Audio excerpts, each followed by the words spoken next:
First up, it's breakfast. My spiced baked porridge. Absolutely love it. Why? I grew up with it. There's something very Scottish about porridge. It's that kind of sort of great start to the day. My father used to say, porridge needs salt and salt only. It separates the men from the boys. Didn't really like it. He always insisted salt puts hairs on you. And I used to sneak a couple of sugar lumps from cafes and put them in my porridge without him watching.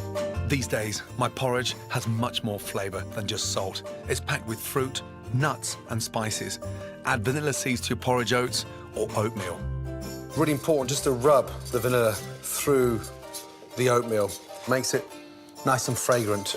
Now, a little teaspoon of cinnamon makes it spicier, and then nutmeg. Already, that smells incredible.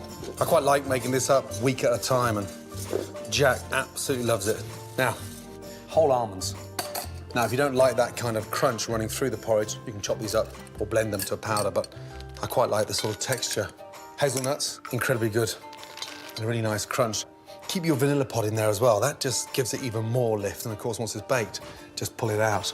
Instead of sugar, I'm adding sweetness with fruit, fresh pears and raisins. Cranberries are great as well. Chopped apricots as well, dried apricots in there. Dried mango. I love dried fruit. Next, pour in a pint of milk and mix.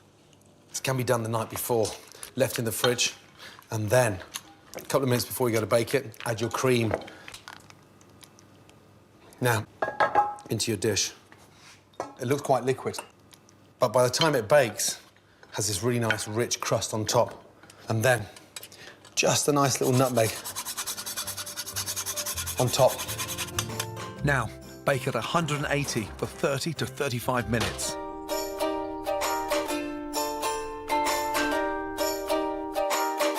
Then take the porridge out, sprinkle on demerara sugar and grill to create a sweet golden crust. And sort of glaze on top. Beautiful. Literally for 3 to 4 minutes.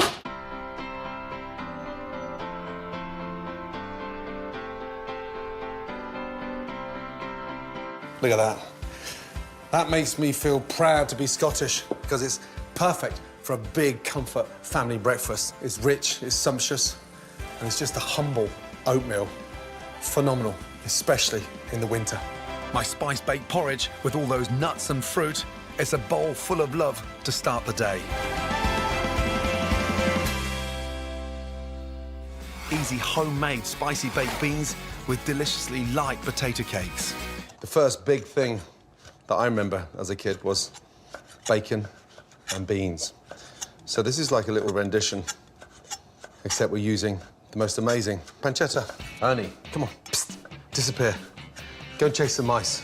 Now, pan on, get nice and hot. I'm gonna turn these beans into glamorous beans. Pancetta into the pan. Lightly season that. It's cured, so it doesn't need that much seasoning. Now, start frying off that pancetta. It's amazing how the individual tastes of baked beans, they're somewhat bland, so I always like to make them a little bit more spicy. So, a nice, finely chopped chilli with the seeds. Chilli in. Now, a bit of garlic. Crushed. Phenomenal. Get that bacon really nice and crispy. Fry off the chilli and the garlic. And then onions. My top tip for dicing, finely slice downwards.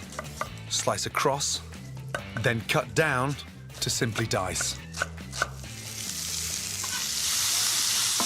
Bacon, onion, chilli, garlic, that flavour all contained in that little pan.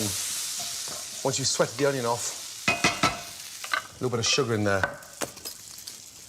The brown sugar will start to caramelise, darken, and enrich it as well at the same time. A couple of tablespoons of cider vinegar. Deglaze the pan. It's got that really nice, powerful kick to it now. Spice that up with one of my favourite seasonings, Worcester sauce. Bring that to the boil. and add your passata, puree tomatoes. Simmer the sauce to reduce, then add in the classic baked bean, haricot beans. You can buy haricot beans dried or canned. They are packed with protein and have a lovely soft texture. Turn down the heat and let the beans absorb all that beautiful, spicy tomato sauce, and just let that simmer now. Now for my potato cakes. They're a fantastic way to use leftover boiled potatoes and are so easy to make. I'm making a simple potato dough by adding flour and butter to the mash.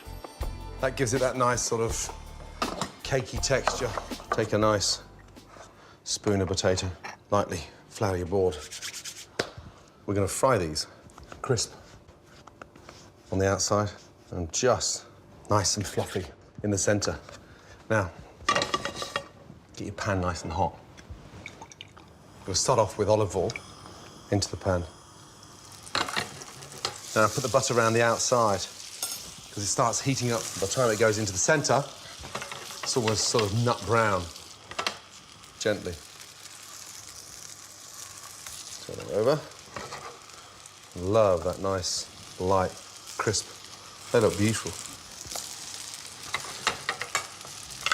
Now, take them out. Oh.